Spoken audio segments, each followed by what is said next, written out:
Você acabou de entrar no mundo dos 4 pilares. Este é o nosso podcast, Manual da Filosofia dos 4 Pilares. Se inscreva no canal e compartilhe este vídeo. E se prepare para mudar seu modo de ver a vida. Capítulo: A Filosofia do Olá, Avô de Pedro. bem-vindos a mais uma conversa. Hoje a gente vai mergulhar numa filosofia de vida bem interessante, sabe? Focada em equilíbrio, em prosperidade, e que veio da experiência de um avô bem-sucedido, que passou isso para o neto, o Pedro. A base são 4 pilares que ele chamava de essenciais: amor, fé, dinheiro e sexo. E o que a gente tem aqui são trechos de quase um manual, né? Que o próprio Pedro escreveu. Ele conta a jornada dele aprendendo e, mais importante, aplicando essa tal filosofia dos 4 pilares. Então, nossa missão aqui é tentar desvendar o que está por trás desses pilares. Como eles funcionam juntos para construir uma vida mais plena, pelo menos segundo essa fonte. Ok, vamos lá, vamos analisar isso aí. Pois é, e a imagem que o avô usa para começar é muito boa, muito visual. Ele diz que a vida é como uma mesa, sabe? Com 4 pernas, cada perna é um pilar. Amor, fé, dinheiro e sexo. Se uma perna fica fraca, a mesa toda balança, pode até cair. O ponto-chave para ele era o equilíbrio em todas elas. E o Pedro, quando essa história começa, estava exatamente assim, desequilibrado. Imagina, 38 anos, já no segundo casamento, 2 filhas, mas assim, financeiramente no buraco. Muito estressado por causa de uns investimentos que deram errado. Um contraste gritante com a vida do avô, né? O curioso é que ele, de cara, não curtiu muito a ideia do avô. Tipo, passar um fim de semana inteiro para cada pilar. Ele queria era resolver logo a vida financeira. Impaciente, né? Exato. Essa impaciência inicial é bem marcante. Mas o avô, com calma, insistiu. E aí começou a detalhar cada pilar. O amor, ele dizia, é o alicerce de tudo. Não só o amor romântico pela esposa, Ana, mas também pelas filhas, Maria e Sofia, e até os amigos, a comunidade.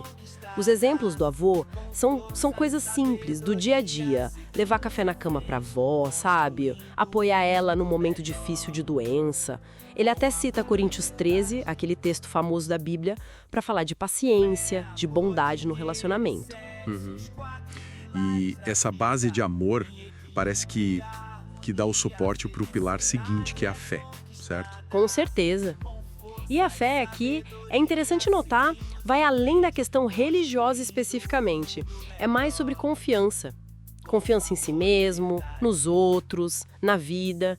É o que dá aquela força para seguir em frente, a resiliência. O avô conta, por exemplo, como teve uma ideia de negócio bem no meio de uma crise financeira, ou como ele não desistiu de uns investimentos imobiliários mesmo quando o mercado estava ruim, e como a fé uniu a família quando o pai do Pedro ficou doente. Ele menciona até uns ensinamentos de Salomão, lá da Bíblia, sobre como planejar, ser diligente, sabe? Isso traz bênçãos, ao contrário da preguiça que só atrapalha. Falando em planejamento, aí a gente chega no dinheiro. Como é que ele entra nessa história? O dinheiro entra como uma ferramenta importante, mas atenção, uma ferramenta, não o objetivo final da vida. Isso o avô deixava bem claro. Ele ensinava a tal lei da semeadura, né? Plantar hoje para poder colher lá na frente. Explicava o poder dos juros compostos, aquele efeito bola de neve que faz o dinheiro crescer, e incentivava a começar pequeno. Ele mesmo começou comprando umas casinhas. E, fundamental, reinvestir sempre os lucros. Lembra até da parábola dos talentos? Sim, aquela da Bíblia. Isso. Quem multiplica o dinheiro do mestre é recompensado. E diversificar, não colocar tudo num lugar só. Imóveis, ações, fundos imobiliários, ouro, até criptomoeda e dólar ele mencionava. E claro, aprender com os erros que vão acontecer e ter um orçamento. Talvez aquela regra 60-20-20? Ah, essa regra é prática. 60% para as despesas, 20% para investir e 20% para sonhos, projetos. Exatamente. E ele usava uma analogia ótima, a da vaca. Ah, eu lembro dessa. Para explicar como tirar o máximo de um ativo, né? Isso. A vaca dá o leite, que é a renda passiva, o queijo, um produto derivado, os bezerros, que são novos ativos, e no final, a própria carne, o ativo principal. É pensar em todas as formas de retorno. E por último, o quarto pilar, o sexo. Mas não visto de forma isolada, e sim como uma expressão de amor, de conexão profunda no casal. Envolve valorizar a parceira, se cuidar também, respeito mútuo, conversar abertamente e manter a chama acesa, sabe? O avô se arrumava para a avó, planejava jantares, fazia surpresas. Ele usava até a metáfora de uma estrada com pedágios. Tem que ter troca, dar e receber na relação. Entendi. E o que eu achei bem interessante no material foi o contraste com os amigos do Pedro, o Marcos e o Carlos. Eles meio que ilustram os desequilíbrios, né? Exatamente, o Marcos era aquele cara carpe diem, viveu agora intensamente, mas cheio de dívidas. Faltava o pilar do dinheiro bem estruturado. Já o Carlos era o extremo oposto, super disciplinado com as finanças, mas não aproveitava a vida. Só foi perceber a importância do equilíbrio depois de uma tragédia pessoal, a perda da esposa. Mostra como os extremos são perigosos. É verdade. E a virada do Pedro ao longo de 15 anos. Isso é impactante. Nossa, muito. O fascinante é ver que o Pedro não só ficou rico, virou milionário, mas isso parece ser o mais importante na história. Ele encontrou equilíbrio entre os 4 pilares, fortaleceu a família e aí ele sentiu essa necessidade de compartilhar o que aprendeu. Por isso escreveu o manual. E a morte do amigo Carlos parece ter pesado nisso, reforçando o valor do tempo, das relações, coisas que dinheiro nenhum compra, né? Pois é. Isso puxa uma crítica que aparece no material sobre a nossa educação, né? O sistema ensina a gente a ser empregado, mas e a gerir o dinheiro, e a pensar como investidor, como empreendedor. Exato. Fica essa lacuna. E também contrapõe aquela ideia, às vezes meio comum, de que riqueza é algo ruim. Mostra o Pedro usando parte do dinheiro para ajudar outras pessoas, sendo generoso. Então, resumindo a ópera, qual a grande lição disso tudo? Parece que é interconexão, né? Amor, fé, dinheiro e sexo não funcionam sozinhos. Precisam estar alinhados. Justamente. A filosofia do avô é um guia para essa integração. Para uma vida com mais equilíbrio e, consequentemente, mais propósito, mais prosperidade no sentido amplo. E o legal é que essa busca por equilíbrio serve para qualquer pessoa, né? Não importa de onde esteja começando financeiramente. Sem dúvida, é um processo contínuo, né? De aprender, ajustar e, principalmente, de se conhecer para entender o que realmente importa para cada um. Fica então talvez uma pergunta no ar para quem está ouvindo a gente. Olhando para a própria vida hoje, qual desses 4 pilares, amor, fé, dinheiro ou sexo, talvez merecesse um olhar mais atento, uma abordagem diferente, pensando nessas ideias que a gente discutiu? Primeiro dia da filosofia do avô de Pedro. Pilar Amor. Hoje a gente vai focar justamente no comecinho dessa conversa. O primeiro encontro deles, que é todo dedicado ao pilar do amor. É um momento chave ali. Certo. Vamos então desmembrar essa primeira conversa. O Pedro chega, imagino, super ansioso por solução financeira, né? Talvez esperando umas dicas de investimento, sei lá. Exato. Mas aí o avô leva ele para pescar. Uma abordagem, olha, bem inesperada para quem tá ali preocupado com boleto. Com certeza. E é totalmente de propósito, né? A pescaria ali funciona como uma metáfora viva, sabe? O avô quer ensinar sobre paciência, sobre observar, qualidades que, pelo jeito, faltavam no Pedro. Ele era impulsivo, já tinha perdido dinheiro com isso. Ah, entendi. Então essa espera ali, quieto, na beira do rio, é o oposto daquela urgência toda do neto, né? Faz sentido a simbologia. E é nesse cenário que o avô introduz o primeiro pilar, o amor. Não o dinheiro, que era o que o Pedro mais queria resolver. Isso não soa meio, sei lá, um desvio do foco para quem está naquela situação? Olha, é uma pergunta boa e com certeza o Pedro deve ter pensado isso na hora. Mas a visão do avô é que o amor não é tipo um luxo, um sentimento bonitinho só. É a base, a fundação onde você constrói todo o resto, sabe? Inclusive a estabilidade financeira. Ele argumenta que sem essa base forte, qualquer sucesso que vier depois fica meio frágil. Para ele, o amor é tipo a viga mestra da vida mesmo. E como ele mostra isso na prática? Fica só na teoria ou ele traz exemplos concretos? Não, ele traz exemplos bem pessoais e íntimos da relação longa dele com a avó do Pedro. E não são só coisas grandiosas, não. São os pequenos gestos, sabe? A constância, o café da manhã que ele preparava com carinho, uma sobremesa especial para ela, uns bilhetinhos pela casa. Que legal. E também, claro, o apoio firme nos momentos difíceis. Ele conta da doença dela, como ele estava lá em cada consulta, cada tratamento. Isso demonstra um comprometimento, assim, muito profundo. Essas histórias dão uma cara mais humana pro conceito, né? Tiram o amor daquela coisa meio abstrata e colocam no dia a dia mesmo. E a ligação com a paciência da pescaria? Como ele faz essa conexão? Ele liga direto. A paciência de esperar o peixe morder a isca, sem ficar afobado, desistir, é a mesma paciência que precisa para cultivar o relacionamento, para ver um filho crescer e, sim, até para esperar o resultado de um bom investimento, que não vem do dia para a noite. Entendi. Ele contrapõe essa pressa toda do Pedro com a sabedoria de quem já entendeu que as coisas que realmente valem a pena, elas levam tempo para amadurecer. Isso me lembra um ponto que pareceu bem forte na história do avô. Aquela passagem de Coríntios 13. O que foi que aconteceu ali exatamente? Esse é um momento bem revelador mesmo. O avô conta que teve uma fase de crise bem séria no casamento deles. E aí, quase por acaso, ele ouviu alguém lendo Coríntios 13, aquela parte, sabe? O amor é paciente, o amor é bondoso, não se irrita, não guarda rancor, tudo sofre, tudo crê, tudo espera, tudo suporta. Sei.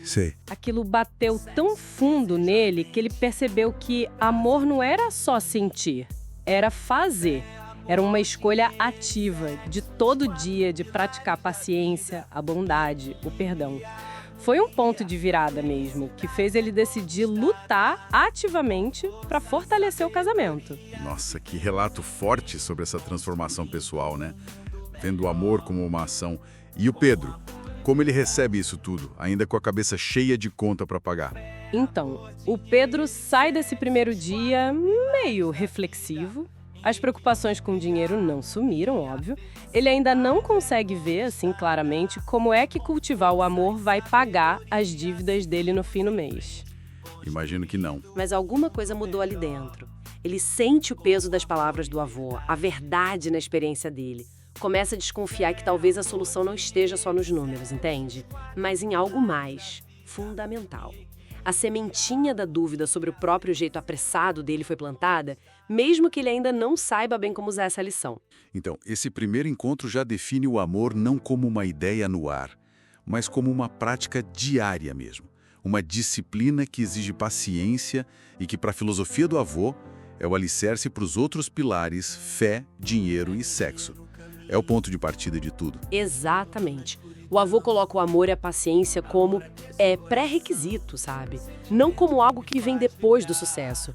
Mesmo com toda a pressão que o Pedro está sentindo, ele sugere que olhar para dentro, fortalecer essas bases dos relacionamentos, da emoção, é o primeiro passo estratégico para construir uma vida e finanças também mais fortes e com mais sentido, né? A longo prazo. Isso deixa a gente pensando, né?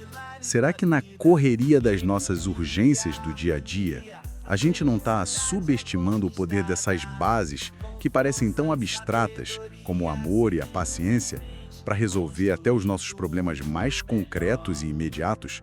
Fica aí a reflexão. Segundo dia da filosofia do avô de Pedro, Pilar Fé. E hoje o nosso foco é bem específico, né? Vamos mergulhar no segundo pilar que o avô apresenta, a fé. Isso mesmo. A ideia é entender como essa filosofia, essa visão do avô, trata a fé. Que não é só, crença religiosa, né? É algo mais fundamental para enfrentar os desafios, para construir uma vida bem-sucedida, segundo o texto. Perfeito. Então, a narrativa coloca a gente lá no segundo fim de semana do Pedro com o avô. Ele já está um pouquinho mais aberto, depois da conversa sobre o amor, mas ainda meio desconfiado, né? Sim, ainda tem uma hesitação. E aí o avô lança o tema do dia. Fé. E a definição que ele traz, olha, é bem importante. O texto mostra que não é só religião mesmo. Como assim? É apresentada mais como confiança. Confiança em si mesmo, nos outros, sabe? No fluxo da vida. Aquela força que a gente precisa quando as coisas estão incertas, né? Exatamente. É o que te segura no desconhecido. Essa visão mais ampla é o ponto-chave inicial. E para não ficar só na teoria, o avô usa as histórias dele, né? Sim, ele ancora na prática. Conta de uma crise financeira braba que ele passou, quase quebrou mesmo. Ah, lembro dessa parte. E como ele saiu dessa? Então, ele teve uma ideia para uma lojinha de conveniência, pequena, e ele foi atrás com fé naquela ideia, sabe? Trabalhou duro. E deu certo, né? O texto diz que ele prosperou com isso e que a inspiração veio num momento de busca numa capela, é isso? Isso, num momento de busca por clareza, ele encontrou essa inspiração. Mostra a fé como um gatilho para a ação, né? Não é ficar parado esperando. Interessante essa conexão fé e ação. E tem outro exemplo que ele dá, bem prático também, sobre investimentos. Ah, sim. Imóveis, né? Que ele segurou durante uma queda forte do mercado. Exato. Ele acreditou na recuperação, teve fé na análise que tinha feito no longo prazo. E aí? O relato diz que o investimento triplicou de valor.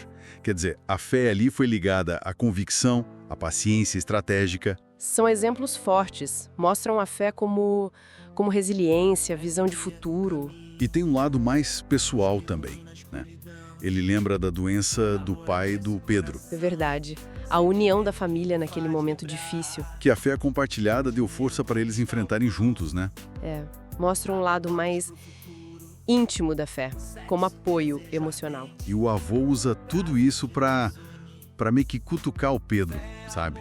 Que é descrito como o mais impulsivo, querendo tudo para ontem. Tipo, calma, a fé exige paciência, perspectiva. Exatamente. E ele ainda conecta com ensinamentos antigos. Cita Salomão. Quais? Tipo, a bênção do Senhor enriquece, mas também os planos bem elaborados levam à fartura. Ah, e o preguiçoso deseja e nada consegue. Entendi. Ou seja, a fé não anda sozinha. Precisa de planejamento, de trabalho, de diligência. Não é mágica. Essa ligação fé, ação, planejamento é bem marcante no texto. E tem aquele momento muito pessoal também da avó do Pedro, né? Sim, quando ela ficou internada. O avô conta que se sentiu perdido. Ele nem era muito religioso na época, segundo ele. E o que ele fez? Foi buscar uma pregação sobre fé. E o relato descreve que ali, naquele ambiente, com aquela mensagem, ele sentiu uma paz, uma calma que ele precisava muito. Mostra a fé como refúgio na crise pessoal mesmo, né? Exato. Um porto seguro. E o impacto disso no Pedro, bom, não é imediato.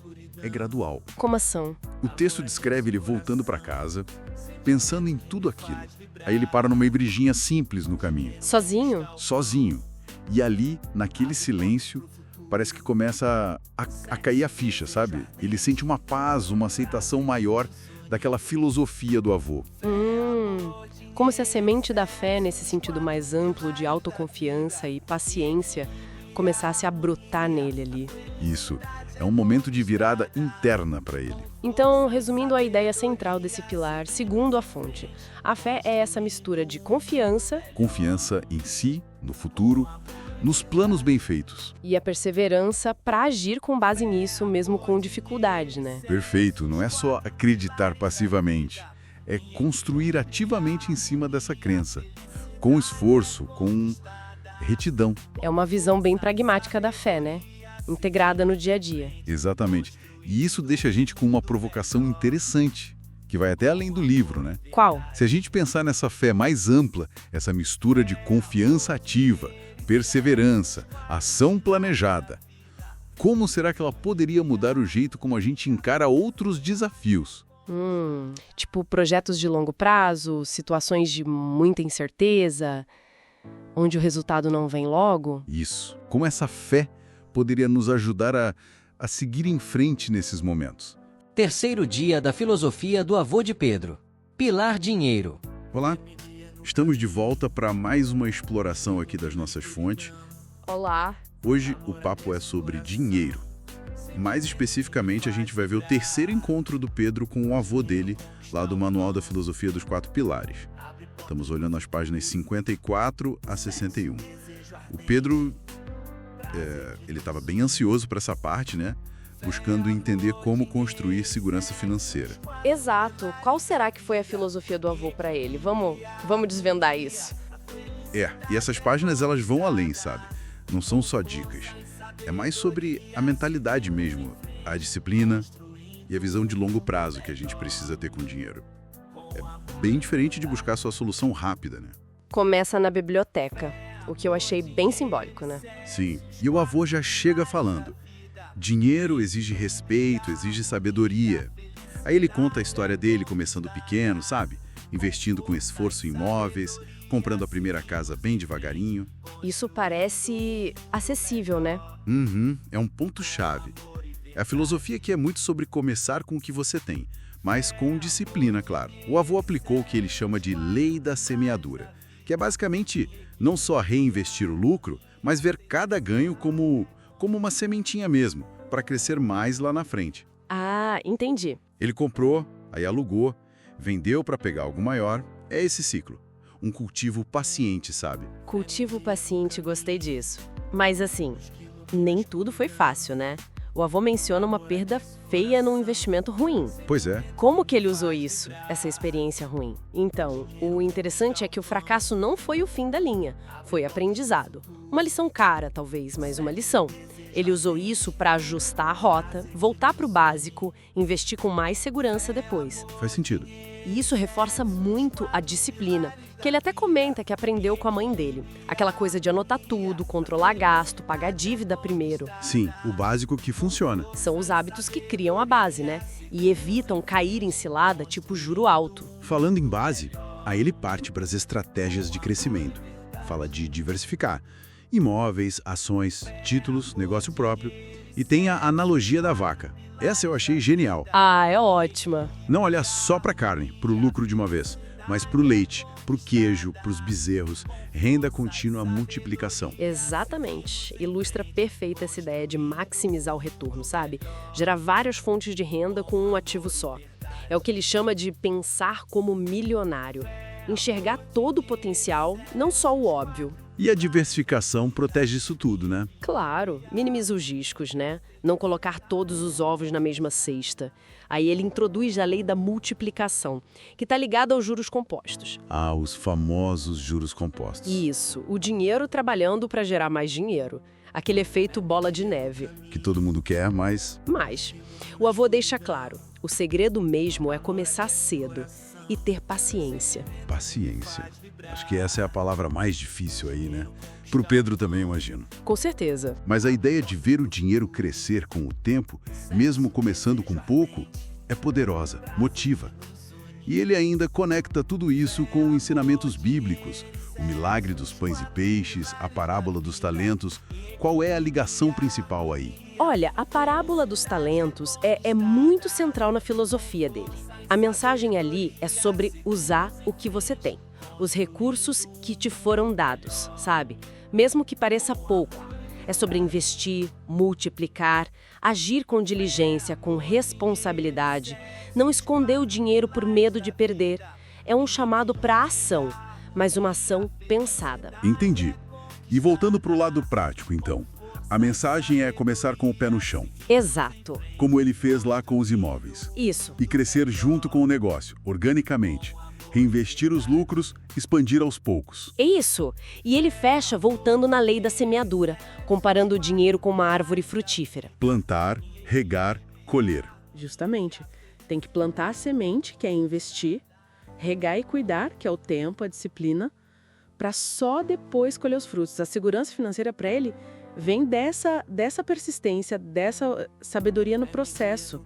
Não é um atalho, não é sorte. Então, para resumir esse terceiro dia, para construir riqueza, precisa ter respeito pelo dinheiro, começar pequeno, mas com disciplina férrea, aprender com os tombos, diversificar para multiplicar e proteger, ter a paciência de deixar os juros compostos agirem. Exato. E cultivar os recursos como um bom agricultor mesmo.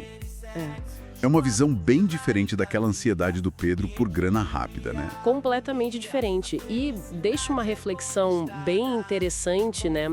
Pensando no material, como que as pessoas podem começar a plantar essas sementinhas financeiras hoje, mesmo que sejam pequenas, como resistir à tentação do agora, do imediatismo, para poder fazer esse cultivo paciente para o futuro. Fica aí a pergunta, né? Para a gente pensar.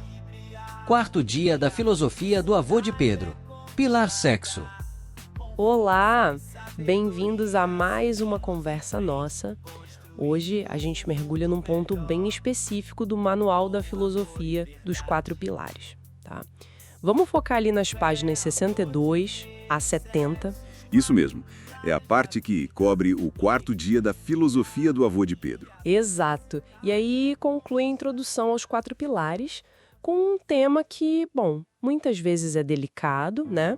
O sexo. Sem dúvida. Nossa ideia aqui é tentar extrair a essência do que o avô ensina sobre esse pilar e como ele se encaixa nessa busca do Pedro por uma vida mais equilibrada. Mas é interessante, né? Porque antes mesmo de chegar nesse 4º pilar, o texto já mostra um Pedro, digamos, colhendo uns frutos, ali pelas páginas 62, 63. Sim, sim. Ele começa a aplicar as coisas dos pilares anteriores. Amor, fé, dinheiro. Pois é. Ele está colocando em prática aquele princípio de começar pequeno, sabe? Crescer aos poucos, como no negócio artesanal dele. Lembra da lei da semeadura, dos ensinamentos lá de Salomão sobre ser diligente? Sim, tá tudo ali nas páginas 63 e 64. E parece que essas pequenas mudanças já estão trazendo assim, um resultado, uma sensação de que as coisas estão andando, né? Página 64, 65, por aí. E essa evolução é muito interessante de notar. Aquela impaciência que ele tinha no começo, né?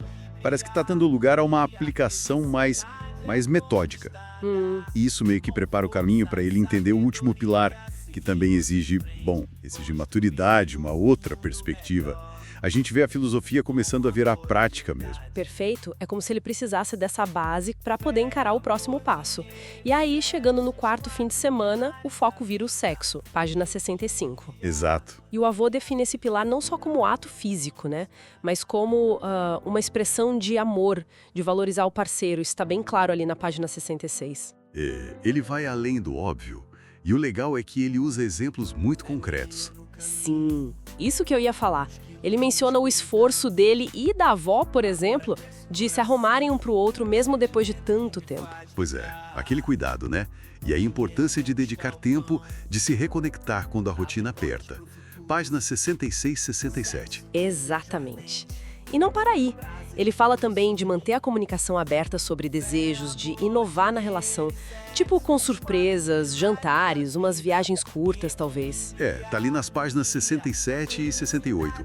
Coisas para manter a relação viva.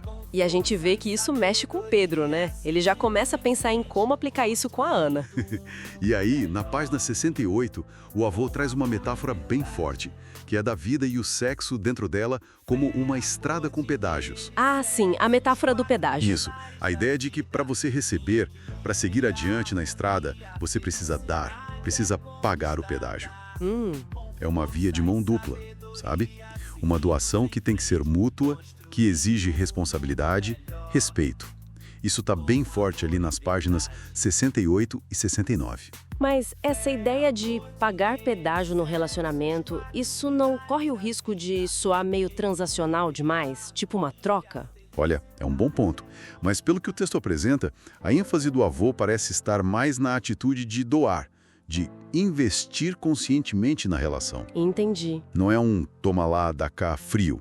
É mais sobre entender que, para essa conexão íntima florescer, os dois precisam contribuir ativamente.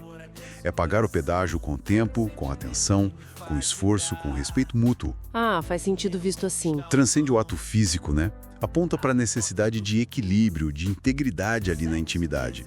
E a comunicação honesta, que ele também reforça, é o que faz essa dinâmica funcionar sem virar só conta de quem deu mais. Página 70 toca nisso. Certo. Então é mais sobre a disposição de investir do que uma cobrança. E no finalzinho ali na página 70, o Pedro agradece. Ele sente que aprendeu muito, embora, claro, ainda precise digerir tudo. Sim, mas o importante é que ele sai motivado, né? Pronto para tentar aplicar esses ensinamentos com a Ana.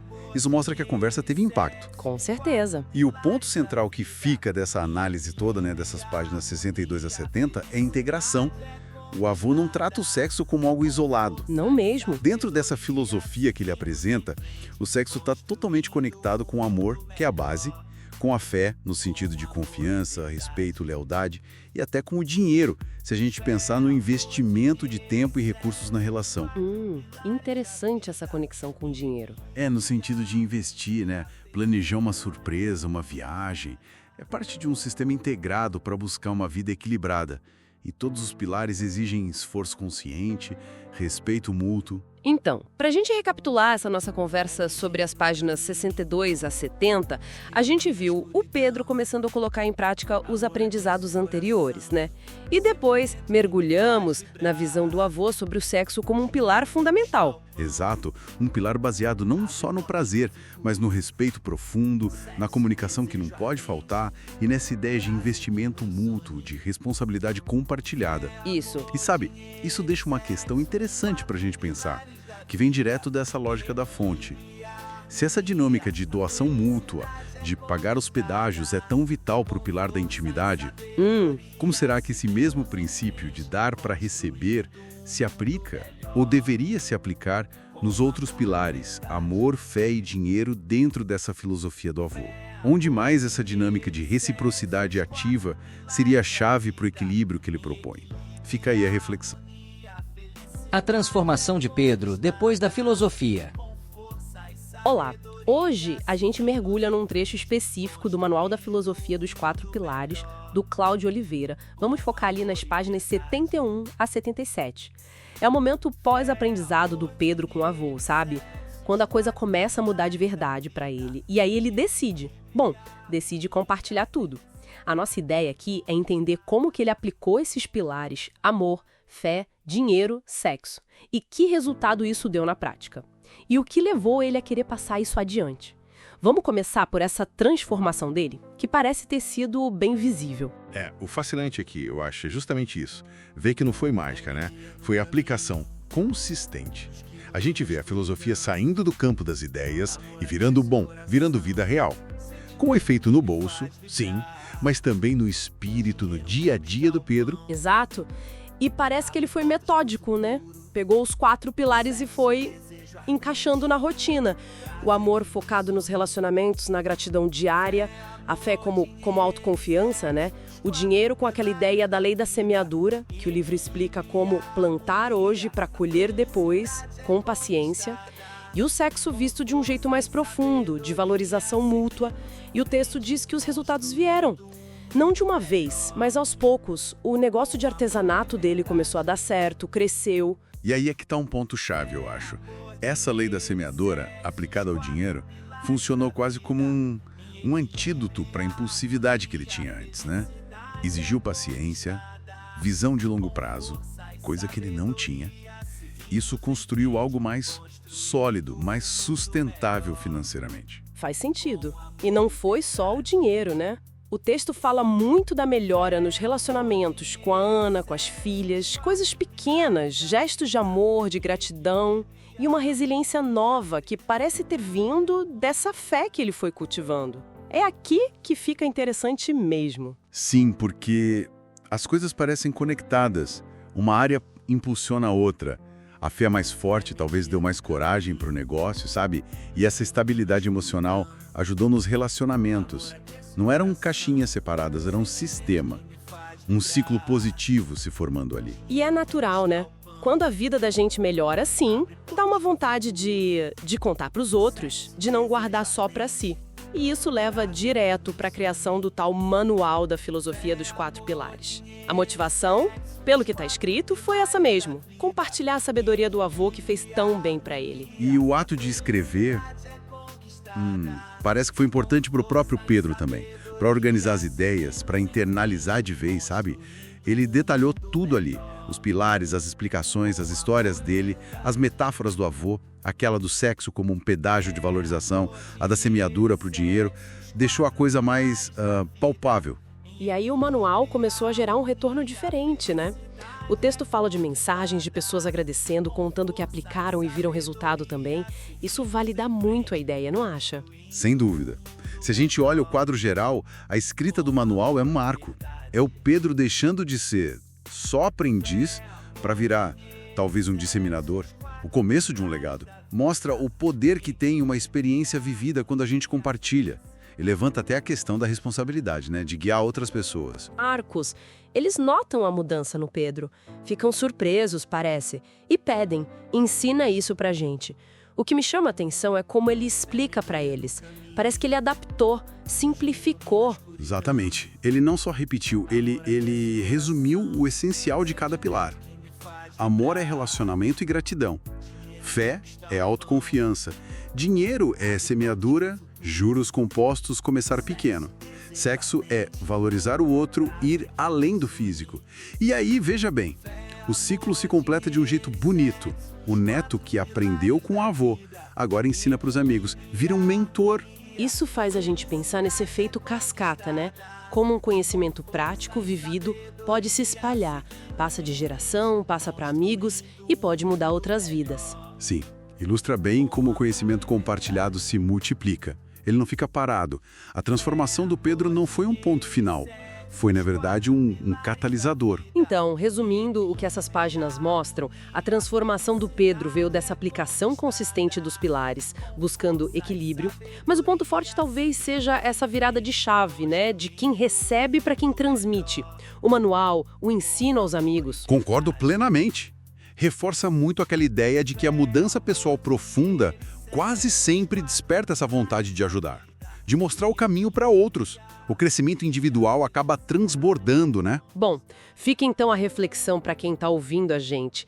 Além da gente buscar conhecimento e aplicar na nossa vida, o que acontece quando a gente decide compartilhar, dividir a jornada, os aprendizados?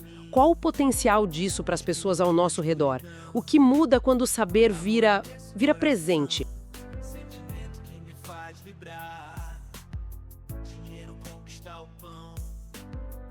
Abre portas pro futuro, sexo, desejo ardente, prazer que nos une. Fé, amor, dinheiro e sexo, os 4 pilares da vida.